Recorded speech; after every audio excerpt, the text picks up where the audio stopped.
আমার মেয়েটা যখন যা খেতে চায় আমি কিন্তু চেষ্টা করি ওই মুহূর্তে যদি না পারি তাহলে 2 দিন পর হলেও সেইটা খাওয়ানোর জন্য। কারণ মেয়ে তো কারো কাছে আবদারও করতে পারবে না অন্যের বাড়িতে গিয়ে, বা কেউ তার মনের কষ্টটাও বুঝবে না, বা সে কি খাইতে চাইতেছে কেউ কিন্তু জিজ্ঞাসা করবে না। তো সম্পূর্ণ আবদার কিন্তু মায়ের কাছে বোনের কাছে করা যায় একটা মেয়ের জন্য। আর যদি স্বামী ভালো হয় তাহলে তো আলহামদুলিল্লাহ, তার জীবনে আমি মনে করি আর কোনো কষ্টই থাকে না। যতটুকু কষ্ট আসে ওই কষ্টে ওই আঘাত কিন্তু একটা মেয়েকে কিছুই করতে পারবে না। তো যাই হোক, মেয়েটা আবদার করতেছিল সেই জন্য বানালাম। আর এই বছর হচ্ছে সেমাই পিঠাও বানানো হয় নাই, সামনে রোজাও এসে পড়তেছে, তো ভাবলাম যে মেয়েটাও যেহেতু খেতে চাইছে, আমি যদি না খাওয়াই তাহলে কই যাবে।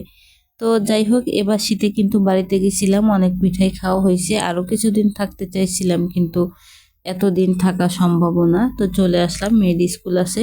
তো এই পিঠাটা বানাইতে বানাইতে কিন্তু রাত 1টা বেজে গেছে। পিঠাটা রান্না করে মেয়েকে খাইয়েছি, তারপর ঘুম পাড়াইছি। তো এটা আবার টাটকা থেকে বাসি পিঠাটাই বেশি মজা। তো আগের দিন বেড়ে রেখে দিয়েছিলাম, দেখতেছি সুন্দর জমে গেছে, একদম দইয়ের মতো হয়ে গেছে। তো সকালে মেয়েকে ঘুম থেকে ডেকে উঠে বললাম যে আসো মা পিঠা খাও।